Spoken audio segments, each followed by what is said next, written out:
വാണി, എന്തു പറ്റി മോളെ? എനിക്ക് വയ്യമ്മേ, ദേഹം കിടകിട വിറയ്ക്കുന്നു, ചുട്ടു പൊള്ളുന്നുണ്ട്. എന്റെ ഭഗവതി,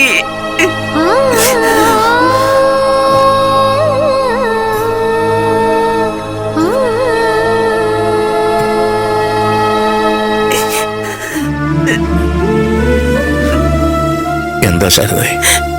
മോളുടെ ദേഹം ചുട്ടു പൊള്ളുന്നു. മോൾക്ക് ദേഹം നുറുങ്ങി വേദനിക്കുന്നുവെന്ന്. പരീക്ഷിച്ചു കളഞ്ഞല്ലോ എന്റെ ദേവി.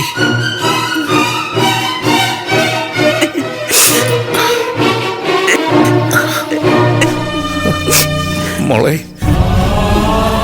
സംശയിക്കണ്ട, ഇതത് തന്നെയാ. ഒന്ന് മാറ്റി നിർത്താൻ പറ്റിയില്ലല്ലോ നമുക്ക്.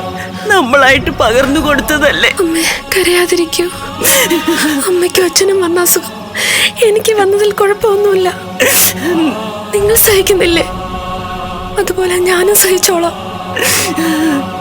എന്ത് വിധിയാണിത് മോളെ? ഞങ്ങൾ തളർന്നു കിടക്കുമ്പോ ഓടാനും ചാടാനും നീ ഉണ്ടായിരുന്നു. അച്ഛനും അമ്മയ്ക്കും നിനക്കൊന്നും ചെയ്തു തരാൻ പറ്റിയില്ലല്ലോ. പോട്ടച്ച, ആർക്കും നമ്മളെ വേണ്ടാതായി. ദൈവത്തിന് പോലും നമ്മളെ വേണ്ട. അപ്പൊ പിന്നെ ഇങ്ങനെയല്ലേ സംഭവിക്കുക? അങ്ങൊരു കാര്യം ചെയ്യ്. അതിരിൽ പോയി നിന്നിട്ട് ആരോടെങ്കിലും ഉച്ചത്തിലൊന്ന് വിളിച്ചു പറയേ. ദയവുള്ളവരാരെങ്കിലും കേറി വരട്ടെ. നമ്മൾ ചത്താലും കുഴപ്പമില്ല. നമ്മുടെ കുഞ്ഞിനൊന്നും സംഭവിക്കാതിരിക്കണം. ആര് വരാനാ അമ്മേ? പുറത്തുള്ളവര് നമ്മൾ ചാകുന്നതിന്റെ കണക്ക് നോക്കിയിരിക്കുകയാ. അവരാരും വരില്ല, സഹായിക്കുകയില്ല. ഇന്ന് വരെ ആർക്കും വേദന ഉണ്ടാക്കുന്ന ഒരു കാര്യവും ഞാൻ ചെയ്തിട്ടില്ല. സഹായം ചോദിച്ചു വന്ന ഒരാളെയും നിരാശപ്പെടുത്തിയിട്ടില്ല. എത്ര പേരുടെ കണ്ണീർ തുടച്ചു, എത്ര പേർക്ക് ജീവിക്കാനുള്ള വക കൊടുത്തു. അതൊന്നും ഒരു പുസ്തകത്തിനുമില്ല. കുറുപ്പത്തെ കാരണവരും കുടുംബവും എന്തോ വലിയ പാപം ചെയ്തു, അതുകൊണ്ട് ഇങ്ങനെ സംഭവിച്ചു. അതാ എല്ലാവർക്കും പറയാനുള്ളത്. മോളെ, ഒരു ചുക്ക് കാപ്പിയിട്ട് തരാനെങ്കിലും അടുക്കളയിൽ എന്തെങ്കിലും ഉണ്ടാവോ? ഇല്ലമ്മേ, അതും തീർന്നു പോയി.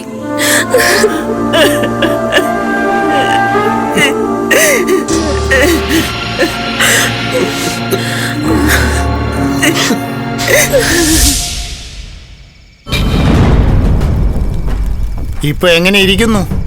അസുഖത്തെയും വെല്ലുവിളിച്ചുകൊണ്ട് കുറുപ്പത്തെ കുട്ടി പുറത്തിറങ്ങി നടന്നതല്ലേ? ന്യായം പറഞ്ഞതല്ലേ? എന്നിട്ടിപ്പോ അതിനും കൂടെ പിടിച്ചില്ലേ ദീനം? കാരണവർ വീടിന്റെ അതിർത്തിയിൽ വന്ന് ഉറക്കെ വിളിച്ചു പറയുന്നു, ആരെങ്കിലും സഹായിക്കണമെന്ന്. ആര് ചെല്ലാനാ? ആ പെൺകുട്ടി വന്നപ്പോ നമ്മളൊക്കെ അടുത്ത് നിന്നതാണ്. ഭാഗ്യത്തിന് തീണ്ടിയില്ല. ഒന്നും മിണ്ടാതിരിക്കൂ. ശുദ്ധം പാലിച്ചാ മതി. ദീനം അടുത്തുകൂടി വരില്ല. കുറുപ്പത്തുകാരനവർ നല്ലവരായിരുന്നു, എല്ലാവരെയും സഹായിച്ചിട്ടുമുണ്ട്. അതൊക്കെ പഴയ കാര്യം. ഇപ്പൊ ദീനമാണ്. അടുത്തേക്ക് ചെല്ലാതിരുന്നാ സ്വന്തം ജീവനെങ്കിലും രക്ഷിക്കാം. ഇനിയിപ്പോ അധിക ദിവസം ഒന്നും നീണ്ടു പോവില്ല. മൂന്നും കൂടെ ഒന്നിച്ച് ചാകും. അത് കഴിഞ്ഞാ എടുത്ത് കുഴിച്ചിടാം. ചത്തോന്നറിയണമെങ്കിലും അവിടം വരെ ആരെങ്കിലും പോണമല്ലോ. ചത്ത് ചെയ്യുമ്പോ പുറത്തേക്ക് മണം വരും. അപ്പൊ അതിനെക്കുറിച്ച് ചിന്തിച്ചാൽ മതി. എന്നാലും ആ കുടുംബത്തിന് ഇങ്ങനൊരു ഗതി വന്നല്ലോ. ഈ ജന്മത്തിലെ പാപവും പുണ്യവും അല്ലല്ലോ ഓരോരുത്തരുടെ വിധിയിലും കണക്ക് കൂട്ടുന്നത്. എന്തെങ്കിലും ചെയ്തു കൂട്ടിയിട്ടുണ്ടാവും കഴിഞ്ഞ ജന്മത്തില്. ആർക്കറിയാം? ഇനിയിപ്പോ കുറുപ്പത്ത് വീട്ടുകാരെ കുറിച്ചുള്ള സംസാരം നിർത്താം.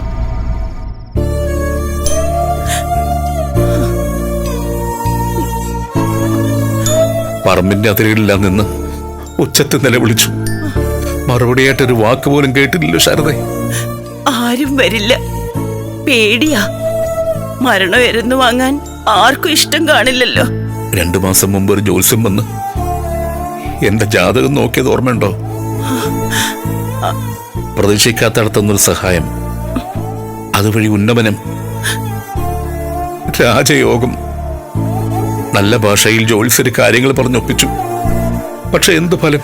ജ്യോത്സ്യൻ അങ്ങയോട് പറഞ്ഞതൊന്നും ഇതുവരെ പിഴച്ചിട്ടില്ലല്ലോ. ഇപ്പൊ പിഴച്ചില്ലേ? എന്റെ മോളെയെങ്കിലും ഈ അസുഖം വെറുതെ വിട്ടിരുന്നെങ്കിൽ അത്രയെങ്കിലും സന്തോഷിക്കാമായിരുന്നു. അവള് ഉറങ്ങാൻ ഞാൻ നിർബന്ധിച്ചു. വേദനയുണ്ട് കുഞ്ഞിന്.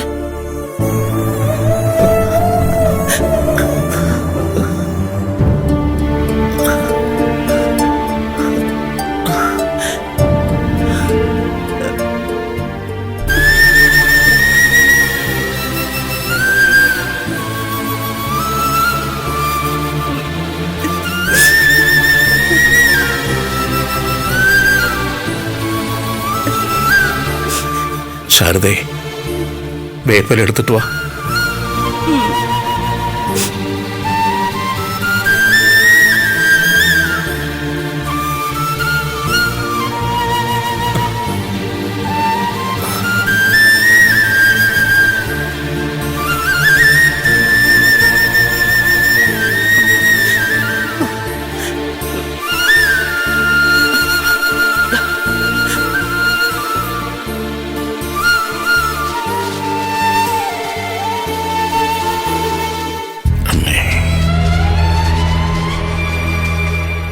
ദേവി,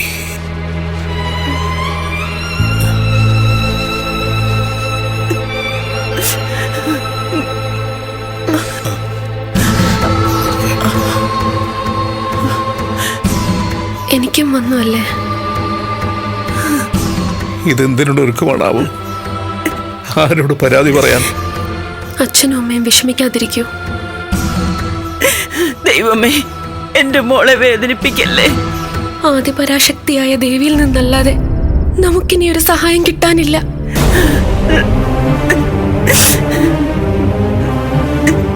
മനമുരുകി പ്രാർത്ഥിക്കുന്നതല്ലാതെ നമ്മുടെ മുന്നിൽ വേറെ മാർഗവുമില്ല. പ്രാർത്ഥിക്കൂ അമ്മേ, പ്രാർത്ഥിക്കൂ. അമ്മേ അമ്മേ മഹാമായേ, ദേവി അമ്മേ മഹേശ്വരി, അമ്മേ മഹാമായ ദേവി, അമ്മേ ദേവി, ജഗദംബികേ, ദേവി. അമ്മേ.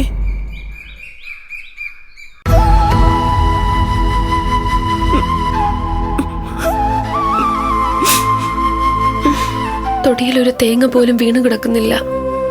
കായ്കനികൾ ഉണ്ടായിരുന്നതൊക്കെ പറിച്ചു തിന്നു. ഒന്നുമില്ല അച്ഛ, ശൂന്യമാണ് അടുക്കള. ഒരു വശത്ത് അസുഖം, മറുവശത്ത് പട്ടിണി. ഈ വേദനയും നീറ്റലും സഹിച്ച് ഒരു നാളെങ്കിലും തള്ളി നീക്കാൻ പറ്റുമോ നമുക്ക്?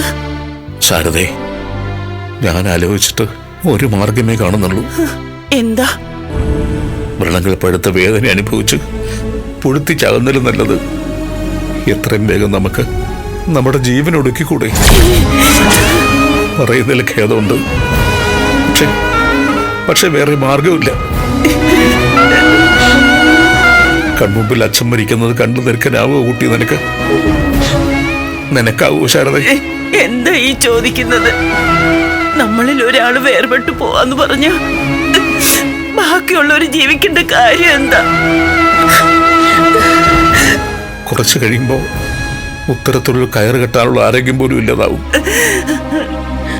അപ്പൊ പിന്നെ ചാകാൻ പോലും ചിന്തിക്കാൻ പറ്റാതാവും.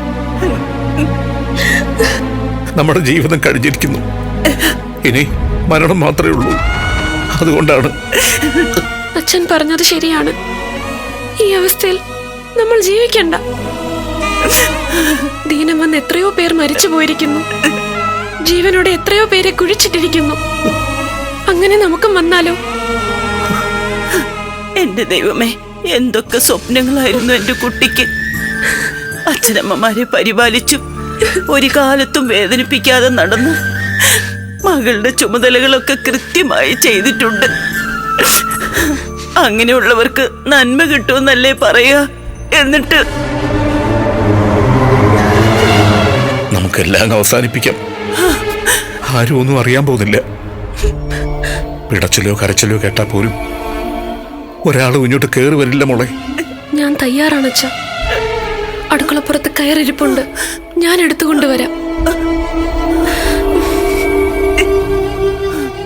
നമ്മുടെ ജീവൻ കൊടുത്തു അവളെ ജീവിപ്പിക്കണമെന്ന് ആഗ്രഹിച്ചതല്ലേ നമ്മള്? കൊണ്ടുപോകാം. ആളുകൾക്ക് കൊത്തിവരിക്കാനും പരിഹസിക്കാനും വിട്ടുകൊടുക്കണ്ട.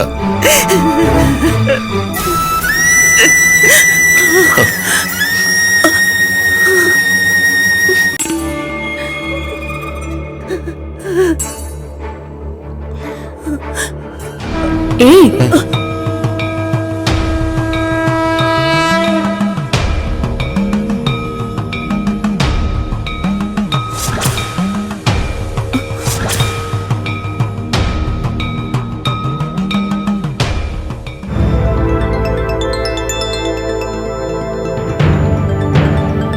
നിങ്ങൾ ആരാണ്? എന്തിനാ ഇങ്ങോട്ട് കയറി വന്നത്? ഞങ്ങൾക്ക് വസൂരി ദിനമാണ്. നിങ്ങൾ മാറി നിൽക്കേ. എനിക്ക് ദീനത്തിന്റെ പേടിയില്ല. നിങ്ങൾ ആരാണ്? ഈ ഭാഗത്ത് കണ്ടിട്ടില്ലല്ലോ. ഞാൻ പുറത്തുകൂടെ നടന്നു പോവുകയായിരുന്നു. അതിനിടയിലാണ് നിങ്ങളുടെ സംസാരം കേട്ടത്. ജീവൻ ഒടുക്കുന്നു എന്ന് കേട്ടപ്പോൾ എന്താ കാര്യമെന്ന് നോക്കാമെന്ന് കരുതി. വസൂരിദീനം പിടിച്ചവരെ ആരും തിരിഞ്ഞു നോക്കില്ല. ഞങ്ങളാണെങ്കിൽ മുഴുവൻ പട്ടിണിയിലുമാണ്. അതുകൊണ്ട് ജീവൻ അവസാനിപ്പിക്കാൻ തീരുമാനിച്ചു അല്ലേ? അസുഖം വന്നാൽ അതിന് മരുന്ന് ചെയ്യണം, പ്രാർത്ഥിക്കണം. അപ്പോൾ അസുഖം മാറുമല്ലോ. കാര്യങ്ങളൊന്നും അറിയാത്തത് കൊണ്ടാണ് നിങ്ങൾ ഞാൻ സംസാരിക്കുന്നത്. നോക്കൂ, നിങ്ങൾ ഇവിടുന്ന് ഇറങ്ങിപ്പോകുന്നത് കണ്ടാൽ പോലും നാട്ടുകാർ നിങ്ങളെ വെറുതെ വിടില്ല. ഞങ്ങൾ കാരണം ആരാണെന്നറിയാത്ത നിങ്ങൾക്കൊരു ബുദ്ധിമുട്ടുണ്ടാകുന്നത് ഞങ്ങൾ സഹിക്കില്ല. അതിന് ഞാൻ പോകാൻ ഉദ്ദേശിക്കുന്നില്ലല്ലോ. 3 പേർക്കും അസുഖമായതുകൊണ്ട് പരിചരിക്കാൻ ഒരാള് വേണ്ടേ? ഞാൻ നിൽക്കാം, ഞാൻ നോക്കിക്കൊള്ളാം. എത്ര ധൈര്യത്തോടെയാണ് സംസാരിക്കുന്നത്. ഈ രോഗത്തെക്കുറിച്ച് ഒന്നും അറിയില്ല അല്ലേ? എന്നെക്കാൾ നന്നായി അത് മറ്റാർക്കും അറിയില്ല. ഞാൻ എത്രയോ പേരെ പരിചരിച്ചിരിക്കുന്നു, എത്രയോ പേരെ സുഖപ്പെടുത്തിയിരിക്കുന്നു. ഒരു കാര്യം മനസ്സിലാക്കിക്കൊള്ളൂ, നിങ്ങൾ ജീവിതം അവസാനിപ്പിക്കേണ്ടവരല്ല, ജീവിതം തുടങ്ങേണ്ടവരാണ്. എവിടെയാണ് അടുക്കള? എന്തിനാ? അടുക്കള എവിടെയാണെന്ന് പറയൂ. ഭക്ഷണം കഴിക്കാൻ തയ്യാറായിരുന്നുള്ളൂ.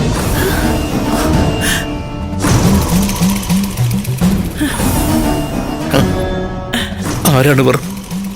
ജ്യോതിഷി പറഞ്ഞത് അങ്ങേക്ക് ഓർമ്മയുണ്ടോ? പ്രതീക്ഷിക്കാത്ത സ്ഥലത്തു നിന്ന് അങ്ങേക്ക് വരുന്ന സഹായം, അതിലൂടെ ഉണ്ടാവുന്ന ഫലപ്രാപ്തി. അതൊക്കെ ശരി തന്നെ. പക്ഷെ ശൂന്യമായ അടുക്കളയിലേക്ക് പോയിട്ട് അവരെന്ത് ചെയ്യാനാണ്? അസുഖക്കാരെ നോക്കി പരിചയമുണ്ടെന്നല്ലേ പറഞ്ഞത്? അവരെന്താ ചെയ്യുന്നതെന്ന് നോക്കാം.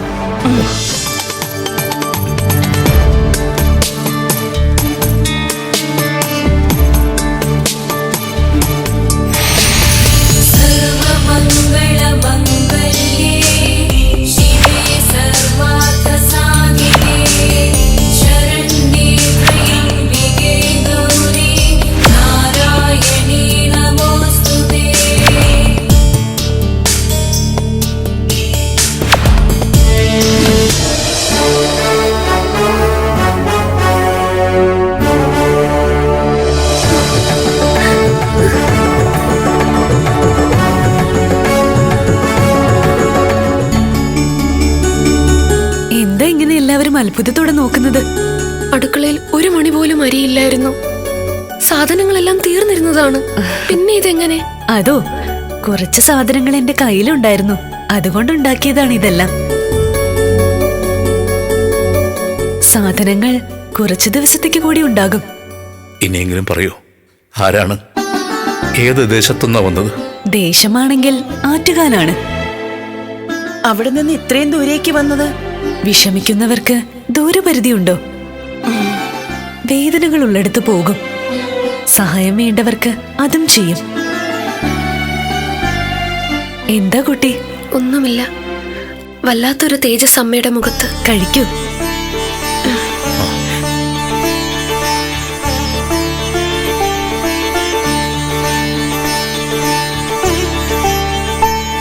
എന്തു പറ്റി? ഭക്ഷണത്തിന് രുചി പോരാന്നുണ്ടോ? എന്താ പറയാ, പട്ടിണി കിടക്കുന്നവന് സ്വർഗം കിട്ടിയ അനുഭൂതിയാ.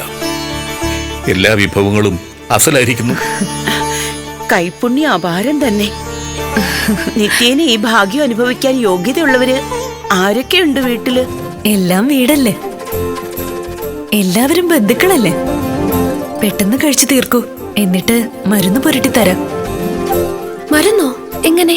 ഇപ്പോൾ ദീനത്തിന്റെ കാലമല്ലേ, ആരെങ്കിലും സഹായിക്കേണ്ടി വന്നാലോ എന്ന് വിചാരിച്ച് അതും കരുതിയിട്ടുണ്ട്. വേഗം കഴിക്കൂ.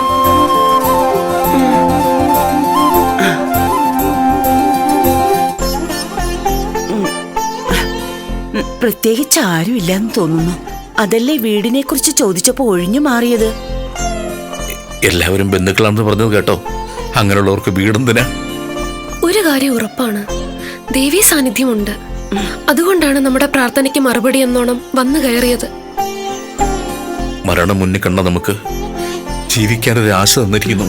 അതെ, മഹാമായ കൈവിടില്ല.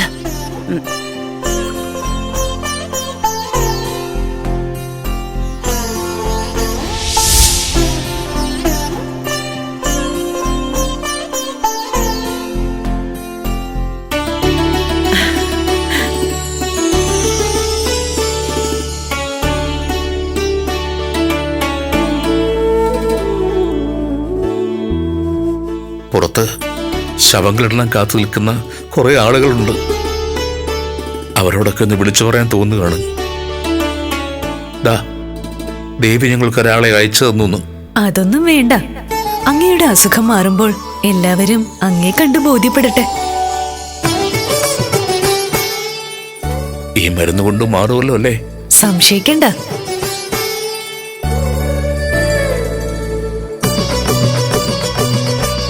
ജീവിതത്തിൽ കഷ്ടപ്പാടുകൾ എത്ര വന്നാലും സ്വയം ജീവൻ ഒടുക്കുന്നതിനെ കുറിച്ച് ചിന്തിക്കരുത്.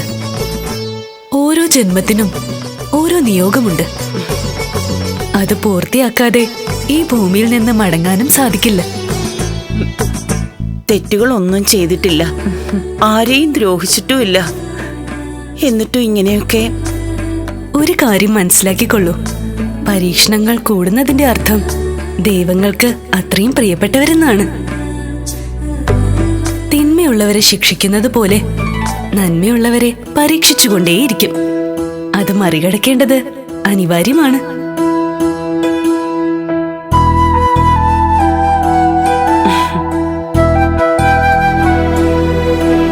അച്ഛനും അമ്മയും അസുഖബാധിതരായപ്പോൾ അവരെ നോക്കാമെന്നുള്ള തന്റെ ഇടം കാണിച്ചു. പക്ഷേ സ്വന്തം ശരീരത്തിൽ അസുഖം വന്നപ്പോൾ തളർന്നു പോയല്ലേ? എന്റെ അസുഖത്തിനെ കുറിച്ചല്ല ഞാൻ ചിന്തിച്ചത്. ഇവരെ പരിചരിക്കാൻ ആരുമില്ലല്ലോ എന്നാ. കൺമുൻപിൽ അച്ഛനും അമ്മയും വേദനിക്കുന്നത് ഒരു മകൾക്ക് കണ്ടിരിക്കാനാകുമോ? മറ്റെങ്ങും കാണാത്തൊരു കുടുംബ ബന്ധം എനിക്കിവിടെ കാണാൻ കഴിഞ്ഞു. എല്ലാവരും പരസ്പരം സ്നേഹിക്കുന്നു, ബഹുമാനിക്കുന്നു. നല്ലതാണ്. ഇങ്ങനെയാണ്, ഇങ്ങനെ ആയിരിക്കണം. ഇനി 3 പേർക്കും വിശ്രമിക്കാം കേട്ടോ. ഇത്രയൊക്കെ അറിയാവുന്ന ആളോട് ഒരു കാര്യം കൂടി ചോദിച്ചോട്ടെ? എന്താ? ഈ അവസ്ഥയിൽ കിടക്കുമ്പോ പ്രാർത്ഥന എങ്ങനെ ആയിരിക്കണം ദേവിയെ വിളിക്കാൻ? മിണ്ടാൻ വയ്യാത്തവന്റെ ഞരക്കങ്ങളിൽ നിന്ന് പോലും തന്റെ നാമം തിരിച്ചറിയാൻ ദേവിക്ക് പറ്റുന്നില്ലേ? അങ്ങേക്ക് എങ്ങനെയാണോ പ്രാർത്ഥിക്കാൻ ഇഷ്ടം അതുപോലെ ആയിക്കൊള്ളൂ. അമ്മയ്ക്കെല്ലാം ഇഷ്ടമാണ്. അമ്മേ ഭഗവതി. അറിഞ്ഞില്ലേ, മേനോത്ത് കുടുംബത്തിലെ മൂത്ത ചെറുക്കൻ മരിച്ചു. ഇനി നോക്കാനുള്ളത് കുറുപ്പത്ത് കുടുംബത്തിലാണ്. അവിടെ എന്താ വിശേഷിച്ച് നോക്കാൻ? പറ്റുമെങ്കിൽ നാളെ അത്രയിടം വരെ ഒന്ന് പോയി നോക്കാം. അനക്കമൊന്നും ഇല്ലെങ്കിൽ എല്ലാം തീർന്നെന്ന് ഉറപ്പിക്കാമല്ലോ. അത് വേണോ? പോയി നോക്കണോ? ശവം അങ്ങനെ പുഴുത്താറി കിടക്കുന്നത് നാടിന് ശാപമാണ്. മരിച്ചവരോ മരിച്ചു, നമ്മളെന്തിനാ ശാപം തലയിലേറ്റി വാങ്ങുന്നത്? അത് ന്യായം. അപ്പോ നാളെ തന്നെ നമുക്ക് പോയി നോക്കാം. അതിരിൽ നിന്ന് വിളിച്ചാൽ മതിയല്ലോ.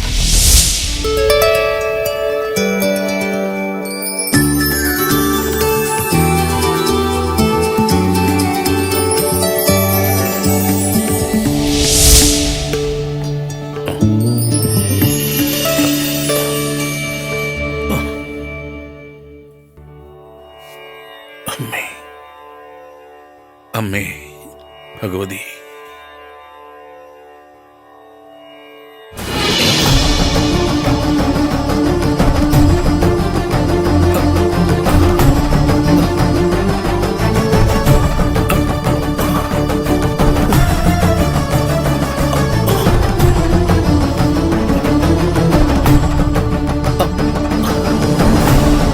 ശാരദേ, ശാരദേ,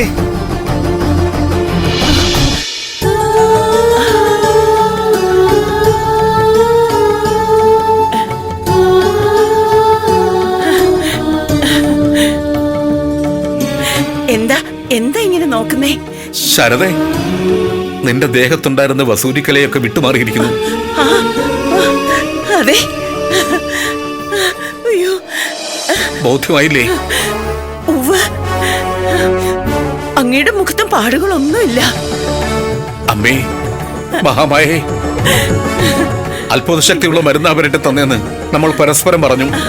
പക്ഷേ ഇത്ര അത്ഭുതം കാണിക്കുമെന്ന് അമ്മേ, എന്റെ കൈയും മുഖവും കണ്ടോ? ഒരു പാട് പോലും ഇല്ല. അച്ഛനും അമ്മയും ഇത് തന്നെയാ കുട്ടി പറഞ്ഞോണ്ടിരിക്കുന്നേ. എല്ലാവരുടെ അസുഖം പൂർണ്ണമായി വിട്ടുമാറിയിരിക്കുന്നു. എല്ലാം വന്നു കയറി അമ്മയുടെ പുണ്യം.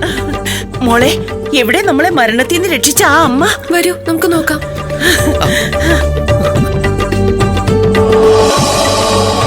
അമ്മേ, മാമായേ, എല്ലാം അവിടുത്തെ അനുഗ്രഹം.